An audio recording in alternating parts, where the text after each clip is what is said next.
असणं कांद्याला जो भाव मिळतोय आणि आमच्या भागामध्ये खूप चाळींचे नुकसान होते.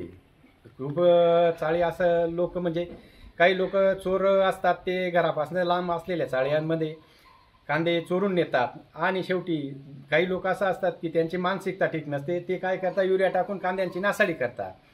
त्या हिशोबाने आम्ही या आमच्या दोघं चाळींमध्ये CCTV कॅमेरे बसवलेले आहेत आणि शेवटी ते कसं आहे की CCTV कॅमेऱ्यामुळे आपल्याला मोबाईल अटॅच असतो आणि त्याच्यामुळे आपल्याला बघता येतं आणि शेवटी आम्ही 15 ते 20 हजार रुपये खर्च करून दोघं चाळींमध्ये आम्ही CCTV कॅमेरे बसवले. या हिशोबाने चोरट्यांना किंवा युरिया टाकणाऱ्यांना आळा बसेल व या हिशोबाने केलं आहे. आमच्या भागामध्ये बहुतांश शेतकरी या CCTV कॅमेरे बसवण्याच्या तयारीत आहेत.